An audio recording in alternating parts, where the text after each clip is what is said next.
Bonjour à tous, j'espère que vous allez bien. On va discuter des deux derniers combats de la soirée, du co-main event et du main event qui se terminent tous les deux sur une décision partagée. On va faire ça par ordre chronologique. Tout d'abord, Brian, comment vas-tu? Je vais bien. Toi, comment vas-tu? Je vais très très bien également. Avant de commencer, on va aussi lancer le petit pré-roll pour notre collaboration avec Unibet. Paris sur le MMA avec Unibet. Quelle sera l'issue du combat? Une soumission? Un KO? Paris sur la prime numéro 1 avec une Unibet. 100 euros de bonus sur ton premier pari. D'ailleurs, comme main event, on avait tous les deux parié à l'opposé du spectre. Tu étais du côté de Kevin Holland, j'étais du côté de JDM. Ça se termine sur une split. Euh, Est-ce que tu es d'accord avec la décision? Oui, oui, oui. Moi, je suis d'accord avec la décision, même si j'avais mis une unité sur Hollande. À la fin, je voyais JDM l'emporter. Ça me semble aussi logique. J'avais aussi JDM l'emporter. Je lui donne le 1 et le 3 avec le 2 qui est complètement discutable. Quand on regarde les scorecards des juges, il y en a deux qui scorent comme ça. Ils donnent le 1 Mhm. et le 3 à JDM et le deuxième à Holland. Et le juge qui donne la victoire à Holland donne le premier et le deuxième à celui-ci avec le troisième qui est à l'avantage de JDM. J'ai regardé pour les médias juste avant de commencer le podcast. Tous Mhm. les médias donnent la victoire à JDM, soit par 30-27, soit par 29-28, ce qui rejoint un peu nos points de vue. Euh, Parlons un peu stratégique. Qu'est-ce que tu as relevé de ce combat entre Holland et JDM? Pour être honnête, moi, j'attendais pas mal de ce combat-là. Si vous avez vu notre analyse, j'espérais beaucoup des deux côtés. J'espérais surtout de la performance sportive, de l'évolution, des choses de ce type. Et je vous avoue que j'étais assez déçu du combat parce que je n'ai pas vu, j'ai rien vu de très intéressant, enfin, sportivement parlant, sur le plan de l'évolution. Donc non, non, j'étais relativement déçu. Alors ouais, JDM, sa boxe est super en place. Il est pas descendu dans les jambes. Il a fait attention à ça. Mais bon, c'est, on va dire, un b.a.-ba, quoi. Il l'aurait fait, ça aurait été problématique. Mais je m'attendais à voir beaucoup plus d'adaptation du côté de Hollande. Je pense que s'il était venu pas juste pour le chèque, mais avec un objectif, je pense qu'il avait vraiment les armes de l'emporter. Et j'ai trouvé JDM un peu frileux, le cardio un peu en baisse à partir du deuxième. Donc voilà. Donc un peu déçu du combat. Est-ce que tu considères que c'est le genre de combat qui ressemble à un sparring? Ouais, ouais, on peut dire ça comme ça. Ouais, je suis assez d'accord. Puis encore, je trouve que t'as des sparring où tu mets un peu plus de cœur, quoi. Là, j'ai l'impression, les gars, d'un côté, JDM, il a pas pris de risque, il a pris sa décision. Voilà, je pense qu'il était assez respectueux du danger que représente Hollande, et ça, c'est sûr. Mais du côté d'Hollande, enfin, voilà. Donc, clairement, quand le combat a commencé, après le premier round, moi, j'espérais voir Madalena l'emporter, parce que pour moi, c'était le plus sportif, entre guillemets, le gars qui représente le mieux ce qu'on peut attendre d'une performance. J'aurais pas voulu que Hollande l'emporte sur un malentendu, sur un coup, un truc, voilà quoi. Pour moi, il était venu, ouais, pour un sparring. Et ça m'a un peu déplu, ouais. Ouais, le matching entre les deux ressemblait vraiment à ça et c'est difficile d'estimer pourquoi. Donc, je pense que tu mets le doigt sur quelque chose de potentiel. Je pense que JDM a senti qu'il pouvait, comment on dit ça en français, cruise vers une décision. Il pouvait faire une croisière vers une décision Mmh. pour traduire littéralement. Je ne sais pas s'il y a vraiment une expression en français pour dire ça. Euh, Par le fait qu'il frappait plus fort, qu'il ciblait plutôt la tête et Mmh. le corps, ce qu'on connaît comme étant plus impactant aux yeux des juges que les attaques Mmh, aux mmh, mmh, jambes. mmh, mmh. Et je crois effectivement qu'il se dit, bah, si je mets trop d'intensité, c'est là où je peux me mettre potentiellement à risque d'un coude que je vois pas venir ou d'un genou sauté que je vois pas venir. Alors qu'avec la stratégie que j'ai mis dès le début du combat, je vais m'amener tout seul vers une victoire à la décision. Mmh, mmh, Je vais mmh. pas mentir, j'ai trouvé, encore une fois, c'est ça le problème en un sens, c'est qu'on n'a pas été surpris par quoi que ce soit. Je trouve que JDM a vraiment envoyé de très très belles combinaisons. Il a fait des choses que j'apprécie énormément en MMA, Ouais. c'est varier tête-corps dans les combinaisons. J'aurais aimé le voir travailler peut-être un peu plus en shift parce que c'est quelque chose que j'apprécie chez lui et il n'a pas beaucoup utilisé sur ce combat-ci. Mmh. Mais voilà, il y avait des belles choses, il y avait des beaux changements de rythme où bah, tu voyais que c'était lui qui était en contrôle du rythme du combat, de Mmh. l'intensité du combat. Et c'est vrai que du côté de Kevin Holland, bah, tout ce qu'on a pu lui reprocher jusqu'à présent est de nouveau ressorti dans ce combat, dans le sens où bah, il déclenche pas, il cherche pas à gagner à tout prix, il Mmh. est là et il laisse le combat aller là où le combat va, sans prendre de décision, sans essayer de contrôler certaines choses. Le seul truc que j'ai bien aimé, c'est quelque chose qu'on voit pas beaucoup en MMA, c'est tripler le jab pour Ouais. gagner de la distance. Mais voilà, c'est une arme que j'aime bien, mais il faut qu'elle serve à quelque chose derrière. Et là, ça lui permettait de prendre du terrain, mais après, il se relaissait acculer Bah, à la ouais. cage un peu trop facilement. Et je ne l'ai pas vu capitaliser sur ses kicks suffisamment par rapport à ce qu'on avait anticipé dans notre podcast, le game plan. Donc ouais, je m'attendais à mieux de ce combat, je dois l'avouer. Et voilà, pour moi, le côté split, c'est un peu décevant parce qu'une décision unanime aurait mieux reflété le combat. Mais voilà, comme on le dit souvent, tu as un juge qui a un angle de vue. Et Mmh. encore une fois, ça, Et c'est sur le ça premier alimente round, notre... hein. Ouais, C'est sur le premier round. Ce premier round, il est toujours, souvent aussi serré, tu vois? Hein. Donc, moi je t'avoue que ça me dérange pas la split. Pour moi, elle illustre bien le combat, d'un combat, serré où, aucun n'a réellement, montré une intention de vouloir arracher la tête de l'autre, tu vois? Donc, voilà, dans un sens, je trouve que Madalena, il se prend 2 victoires à la split et ça c'est des victoires, c'est sûr, mais sur ce qu'on pourrait attendre de lui, pour moi, ça aurait dû être des décisions, claires, tu vois? Claires et nettes. Je pense qu'il lui manque 10 et je pense qu'il a un véritable problème, heu, de cutting. Je pense qu'il est et de poids, il était juste encore pour la peser là, hein. je n'ai pas eu l'occasion de suivre, donc je te fais confiance Je là-dessus. Et je pourtant, ça me paraît pas être un gros welter. mais je sais pas du tout ce qui se passe, mais en tout cas, je trouve que son cardio, il a du mal à tenir. J'ai trouvé qu'il a commencé à diminuer et ça a été un combat très difficile son dernier, hein. Je pense que Hafez, après voilà, Hafez, le problème, c'est qu'il est arrivé en last minute et on s'est dit: «Ah, il a galéré contre Hafez et tout», mais je pense qu'il est très, très fort, Hafez. Mm. Mais je pense que au niveau du cardio, c'est un striker. Il doit pas il doit être, il doit avoir un cardio un peu plus endurant, tu vois? Il doit être un peu plus léger. C'est pas un lutteur, donc il a pas besoin d'être, plus lourd que ses adversaires en soi. Surtout dans un combat avec uniquement du pied-point. Parce que Mmh, le mmh fait qu'il fatigue dans un combat comme celui contre Hafez, tu peux voilà, te dire, il y a Ouais. beaucoup de grappling, il y a beaucoup de situations où il n'a pas le contrôle, donc ça peut paraître logique que son cardio diminue. Mais Mmh, ici, on est dans sa structure de combat, donc un excellent striker, tu t'attends à ce que sur des combats en pied-point, il mmh. tienne sur la durée et que tu peux le voir aller sur du 5 rounds. Ouais, Euh, parce qu'en synchrone, je pense que ça aurait été compliqué, hein. de Je fait. pense parce que, tu vois, tu parlais des triple jabs. Moi, je trouve qu'il commençait à avoir des solutions, Hollande, en utilisant bien ses jabs, bien du volume devant les yeux de JDM et c'est dommage que c'est ça il a vraiment un problème sur ça. Il va trouver des solutions, il les exploite pas réellement, quoi. Hollande, hein. Ouais, et d'ailleurs, et c'est un truc de fou, j'avais pas remarqué, mais Hollande, il envoie 111, 127, 118 frappes par round. C'est un C'est volume énormissime. mmh, mmh, Et mmh. donc le pourcentage qui touche est très très faible, alors que de l'autre côté, on est à 41, 34, 30 qui touchent sur 69, 61, 60. Donc le Mmh, pourcentage de précision est assez impressionnant du côté du JDM. Mais JDM qui, voilà, sur l'approche du combat, il avait la bonne notion. C'est lui qui avait toujours le centre, c'est lui qui mettait la pression, c'est lui qui cherchait à casser la distance pour rentrer dans la distance de mmh, boxe mmh, mmh, anglaise.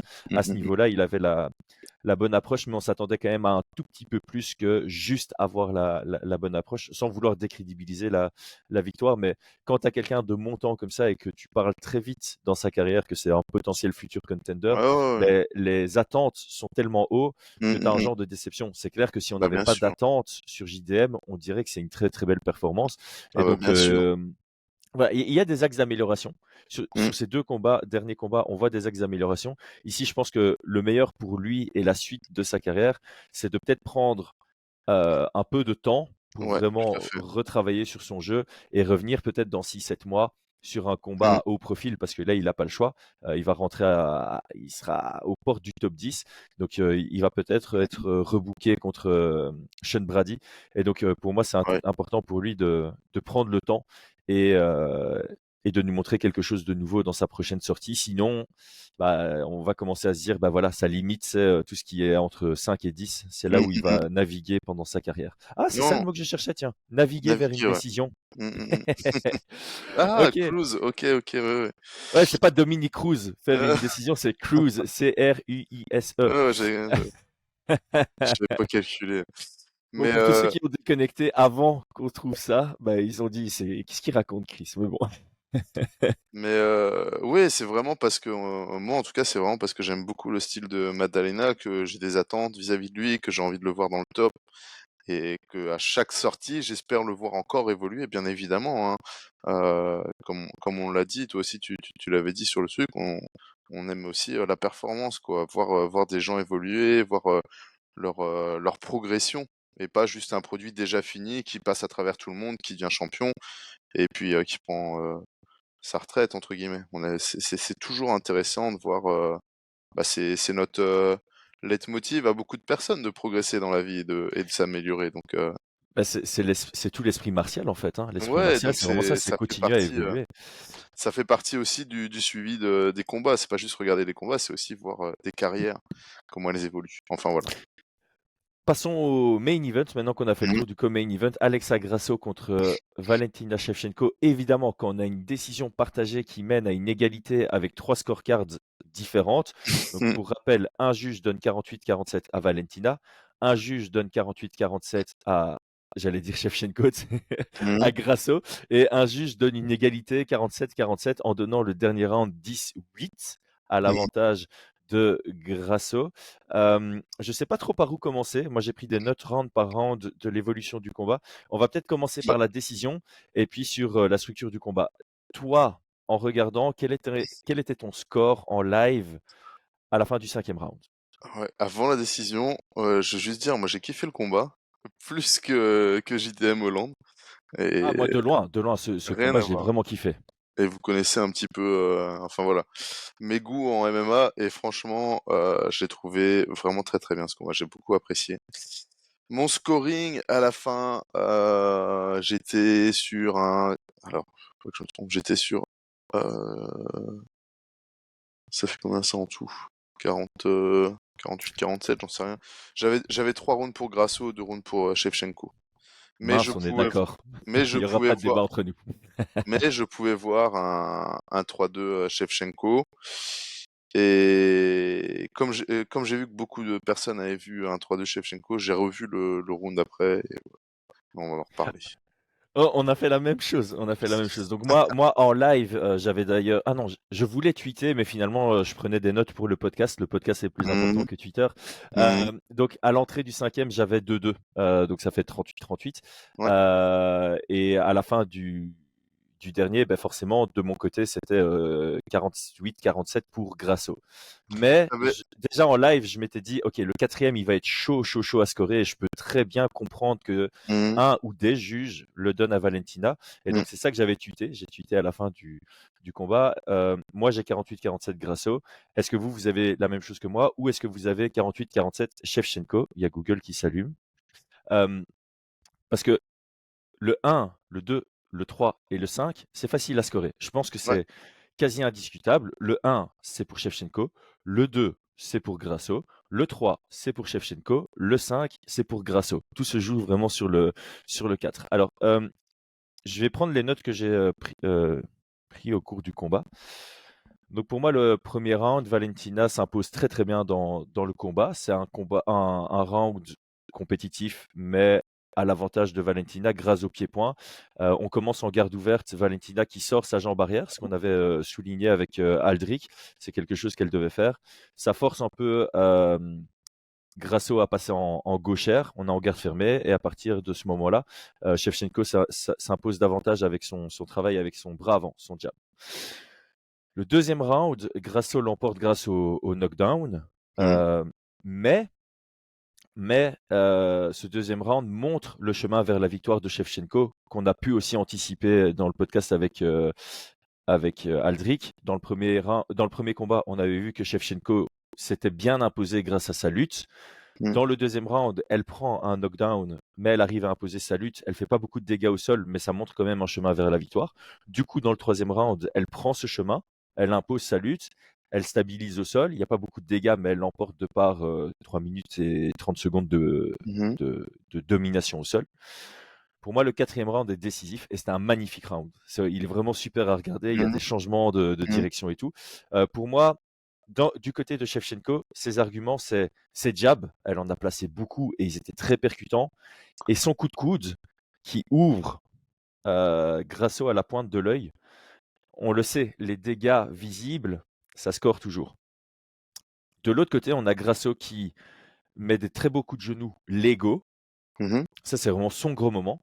Il y a son takedown en format de slam. Petite précipitation pour prendre le dos.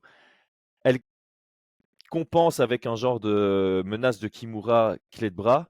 Shevchenko reprend le dessus. Et puis, il y a aussi cette tentative de clé de genou, de clé de cheville tout à la fin du round. Donc voilà, c'est équilibré parce que les deux ont des arguments. Moi, je donnais ça à Grasso parce que pour moi, c'est Et les coups de genou. Ouais, je t'écoute. quand tu l'as revu? Quand je l'ai revu, je reste sur ma décision. Je reste sur le Grasso. Genre Mais, ça t'a mais, conforté? non, ça m'a pas conforté. Ah oui, moi ça m'a En, en- conforté par contre, Ça sur t'a le quatrième. conforté. Euh, Fin du quatrième, j'avais, tu vois, un peu oublié, j'étais assez serré, je pense Grasso quand même. J'ai regardé, pour moi, les coups de genoux, les tentatives de soumission, on se rapproche plus de la fin d'un combat que des jabs ou qu'une petite ouverture ici. ouais, Enfin, c'est vrai. dans le côté impactant. Et pour moi, il en devient presque, en regardant une deuxième fois, quasi indiscutable, tu vois. Hmm. Ouais, moi, c'est juste que pour moi, les jabs de Shevchenko étaient plus percutants que je n'avais eu l'impression en direct. Mais c'est vrai que ce moment, coup de genou, slam et cette tentative de clé de cheville qui, comment on dit ça en français, mais qui valide un peu euh, le round. Et puis cette Ouais, recherche de finish, hein, cette c'est ça. recherche de finir le combat. Un Ouais, jab, c'est pas un... Dans le scoring, il y a aussi ça, hein, qui est pris en compte. La ouais. recherche, la volonté de finir un combat. Donc Ça, pour ouais. moi, c'est entre deux jabs et un coup de coude, où il n'y a pas derrière les deux jabs une volonté de finaliser, de terminer. Pour moi, c'est moins impactant en termes de scoring que des coups de genoux pleine tête et des clés de bras, enfin des clés de jambes et tentatives de soumission. C'est clair, c'est clair. Et c'est vrai que c'est là-dessus où on peut complètement justifier le scoring du seul juge qui a donné 48-47 à Grasso et qui lui a donc donné le quatrième round parce que les deux autres juges ont donné le quatrième à Shevchenko. Et alors le dernier round, jusqu'à 90 secondes de la fin, Shevchenko était parti vers une décision. Et puis il y a cette prise de dos. Et ça change tout évidemment. Grasso l'emporte, c'est indiscutable parce que la Mm. prise de dos est encore une fois l'élément le plus marquant sur de la durée avec une réelle recherche d'être impactante. Donc très gros combat, vraiment un combat super agréable à regarder. Il y a eu pas mal de petits ajustements aussi intéressants dont on va discuter. Mais voilà, donc on est tous les deux d'accord sur le 48-47 à l'avantage de Grasso. Grasso. Mm. Et on peut entendre les arguments pour donner un quatrième à Shevchenko. Par Sur contre, le ce qu'on ne moment. peut pas entendre, Mm. c'est le 18 dans la dernière reprise. C'est Bah, je t'avoue que moi, non, on peut pas l'entendre quand tu le sors du contexte comme ça. Mais ouais. pour moi, il y avait une erreur de 19 au quatrième round, tu vois. Oui, oui, bien sûr, mais tu peux pas Donc, compenser en MMA. Tu dois vraiment avoir une je vue sais bien. round par round. Donc c'est pour ça que je dis que en sortant tout du contexte, round par round, effectivement, c'est incompréhensible. Mais sur la destination finale, Voilà, je trouve pas ça si injuste, tu vois. Non, bah, en fait, Voilà. Sur, ça permet. Ça permet de faire en sorte que Grasso garde sa ceinture, ce qui est selon nous la chose logique au vu du combat. Parce que ouais. clairement, si Michael Bell donne un 19, Mm, c'est Valentina qui sort avec la ceinture sur une décision partagée. mm. Ça aurait été Avec ce, avec un ça aurait donné quatrième, deux fois. Voilà, c'est ça. avec un Ça aurait donné quatrième deux round, fois. mm, Ça aurait donné deux fois 48-47 à l'avantage de Shevchenko et une seule fois mm, 48-47 à mm, l'avantage de Grasso. Donc on aurait eu une décision partagée pour, pour l'ancienne championne. Donc ici, elle garde sa ceinture sur une égalité, sur un très chouette combat. Est-ce qu'on parle d'abord technique avant de parler suite pour les Bah, deux? on peut parler du cinquième round, hein, comme tu voulais, 18. Toi, Ouais, enfin, à ton avis, quelle est l'explication logique? pour...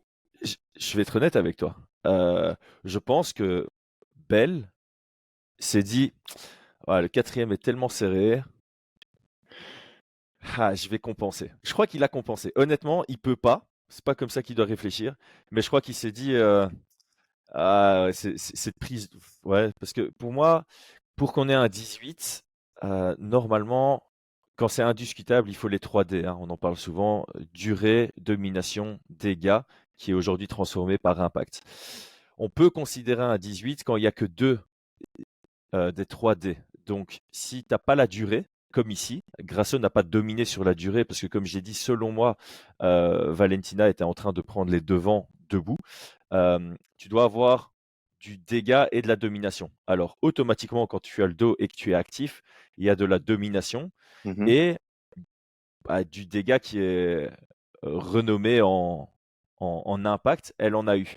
Mais pour moi, pas suffisamment. C'était pas.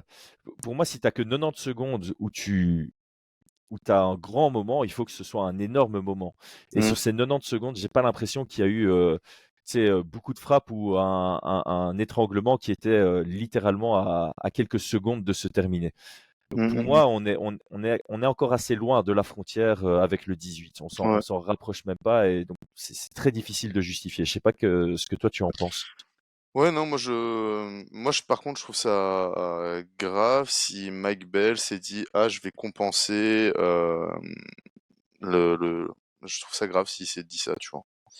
Donc, Hmm. non, moi j'avais un 19, je vois pas dans quel monde c'est possible qu'on mette un 18, même si, elle prend ce dernier round. Je pense que c'est une erreur comme je te le dis, sur le truc général, je pense que ça aurait été une erreur que Shevchenko l'emporte sur ce quatrième round. Mais, euh, mais voilà, je trouve qu'en termes pour le futur, pour l'avenir, d'avoir ce genre de décision va desservir le MMA, va desservir le système de jugement, tu vois. Je suis entièrement d'accord et là je Et, reviens sur quelque chose que Ariel Elwani avait dit. Je pense que c'est Ariel Elwani. Il avait dit ce serait bien qu'après chaque événement et après chaque combat, on mm, ait une explication de chacun des juges en toute transparence mm, et mm, publique sur pourquoi j'ai scoré tel combat de telle manière. Parce mm, que c'est pas pour mettre les juges sur une chaise électrique ni quoi que ce soit, mais c'est pour éduquer le public, c'est pour comprendre leur point de vue et pour pouvoir justement continuer à s'éduquer et pour que les coachs, les combattants, les fans c'est moins important dans ce cas-ci, mais puissent comprendre comment gagner un ouais, combat. Parce que si tu ouais, es dans un sport où tu sais même pas comment gagner, mm, c'est un peu complexe. Donc on a une idée de comment gagner un combat, bon par KO, par soumission, on sait, mais à la décision, mm. c'est encore très flou. Et ce genre de, quand tu vois un 18 comme ça sur un round pareil, ça, ça te, ça te perturbe, ça paraît incohérent. Et donc pour un combattant, ça en devient stressant même. Ouais, moi je trouve ça vraiment problématique, ouais, clairement.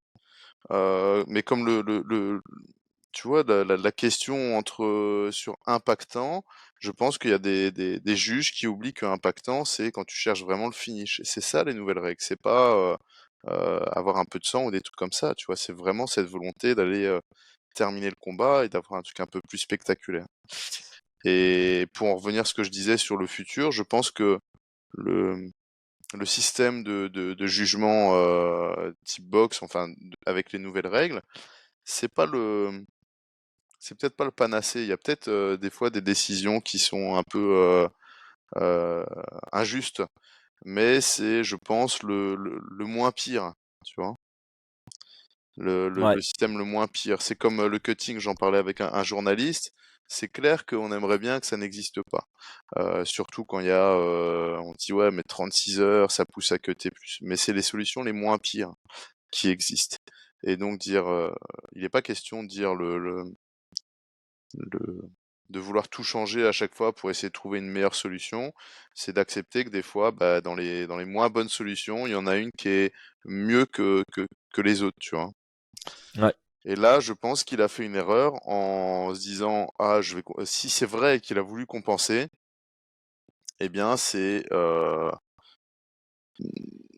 dans le futur, ça va, c'est pas bon, tu vois. Ça met une faille sur un système. C'est ça. Ouais, Ça va pas exactement. du tout, quoi. Ça va pas du tout. Donc il faut mieux que la décision finale soit injuste parce que ce 4e round, pour moi, il est clairement pour Grasso et donc Grasso aurait dû être championne. Il faut mieux qu'il y ait une injustice, que ce soit injuste sur un combat, mais que le système reste fiable, qu'on commence à avoir des juges qui tentent de rééquilibrer les cartes en fonction de ce qu'ils pensent que ses potes vont faire, tu vois. Et c'est ça qui est à la limite très chaud, c'est de devoir se dire, il vaut mieux qu'il y ait une injustice, mais que le système reste fiable, et ça rejoint exactement ce que tu dis. C'est la moins pire des solutions, parce qu'on n'est pas dans une utopie. À un moment, voilà, il y a des choix à faire, et il vaut mieux qu'il y ait un combat où c'est injuste par rapport à la décision, mais qu'on puisse continuer à faire confiance au système, parce que le système de scoring, pour moi, actuellement, il reflète de mieux en mieux le sport. Donc il n'y a plus beaucoup d'améliorations, selon moi, à faire sur les critères de scoring. Par contre, il y a une amélioration à faire sur la qualité des juges encore. Ça, c'est quelque chose dont je suis sûr.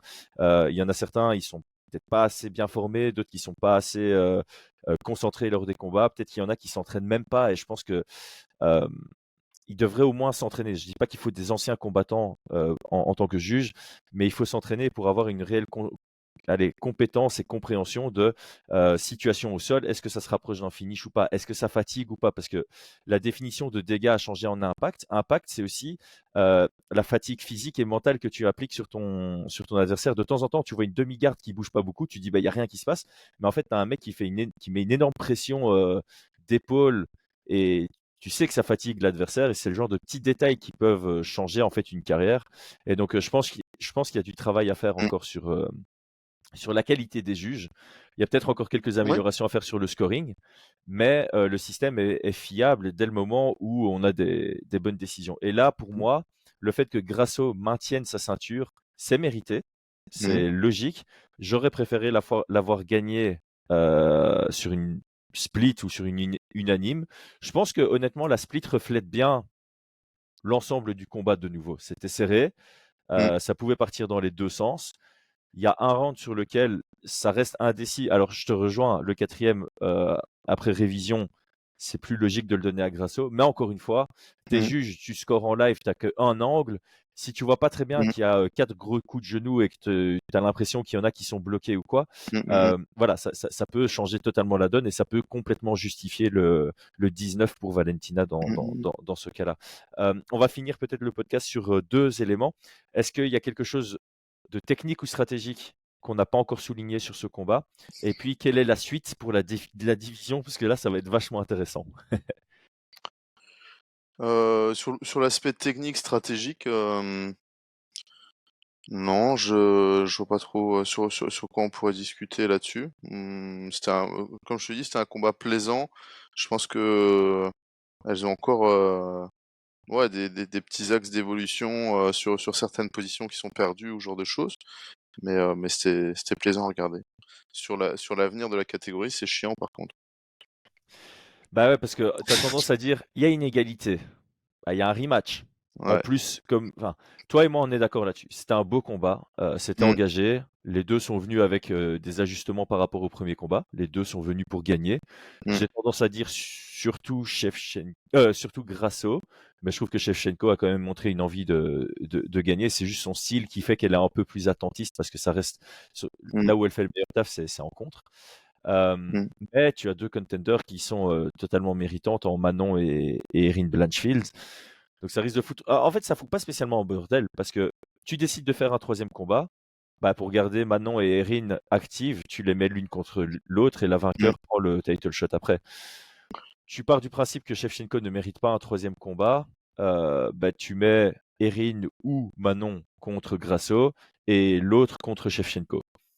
Parce qu'au final, elles sont que 4 au Mm, top. Tous les autres doivent continuer à montrer des choses pour atteindre ce top 4. Donc c'est pas ouais. si bordélique que ça. Bah, enfin voilà, moi en tant que fan français, je préférais Grassou, Manon, comme ça directement, c'est lancé, ça me plairait plus. Maintenant, si en tant que fan de manière générale, ou si j'étais à décider des cartes, je pense que tu refais une trilogie sur ce combat-là. Il y a une histoire, ça te fait de quoi vendre, et puis en co-main event, tu mets Blanchfield Furo, tu vois. Ça semble ce qui va être logique, tu vois. Ah, Mais historiquement, si je dis pas de bêtises, parce que je suis pas allé vérifier, j'ai pas fait un travail de journaliste avant d'enregistrer le combat, mais quand il y a des draws, quand il y a des égalités dans des title fights, il y a toujours eu un rematch après. Donc on a eu Devaison contre Moreno, il y a eu un rematch immédiat après. On a eu mmh, Frankie Edgar contre Gray Maynard. Il y a eu bah, c'était aussi une trilogie juste après. Et il y en a un Thompson, dernier. Pardon? Thompson, Thompson Woodley, voilà, j'y pensais pendant que tu parlais et puis ça m'est sorti de la tête en le disant. Thompson Woodley, je pense que c'est le dernier exemple d'égalité en title shot à l'UFC et il y a eu un rematch juste après. Donc historiquement, on doit mmh, partir du principe qu'il y aura le rematch et que du mmh, coup, on serait potentiellement parti pour Blanchfield contre Manon. Au final, tu te dis, sur une vision à long terme, les 4 devraient s'affronter à un moment ou à un autre, ouais, ou voilà. presque. Mmh, Et donc voilà, si oui, il de toute faut juste façon, que mmh, Erin Blanchfield contre Manon, ce soit en 5 rounds, si on part dans ce cas de figure-là, je pense. franchement, j'espère, clairement. Mais oui, voilà, de toute façon, je pense que Manon, l'objectif, c'est pas juste de prendre la ceinture une fois, ça va être de la défendre, et cetera, et de s'imposer. Sur du long terme, il va falloir qu'elle batte tout le monde, tu vois. Donc à partir de là, l'objectif, c'est ces trois adversaires, c'est ses prochains adversaires, enfin, C'est prochaines clair, adversaires. Et c'est ça clair. s'arrête là, peu importe le format. Moi, j'espère que ça sera 3 combats qui seront en synchrone, clairement. Mmh. Quand à mon sens, hein, quand les combattants, quand ils arrivent dans le top 5, top 3, normalement tous les combats doivent être en synchrone, à mon sens.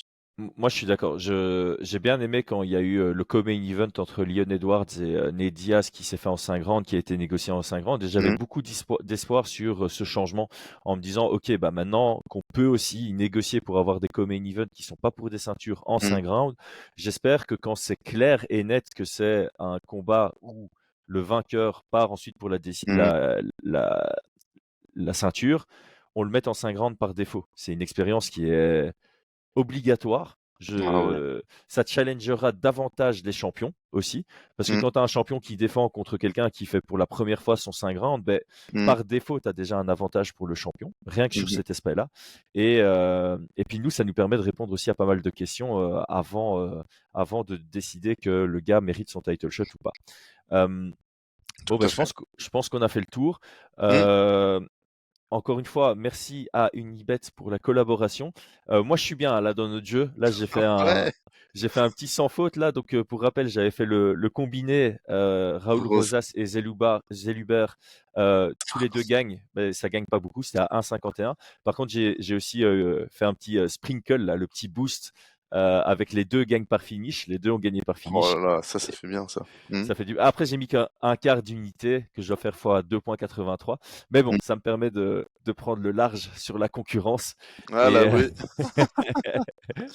et donc, aussi, les gars, petite info, donc, on est en train de se renseigner pour voir si Aldric peut jouer ou pas. C'est pour ça qu'à chaque fois, il s'abstenait. C'est parce qu'on n'est pas encore sûr et certain qu'en tant que coach d'une combattante UFC, il soit autorisé à jouer.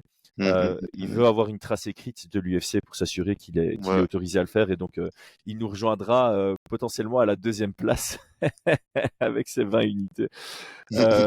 Mais donc merci, on continuera à faire le jeu. On aura peut-être quelques petites adaptations. On en parlait en off avec Brian.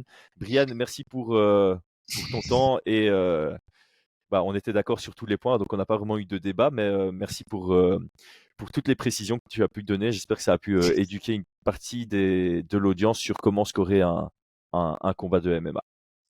Merci à tous, merci à toi Chris, et ciao tout le monde, hein. À très vite, ciao ciao.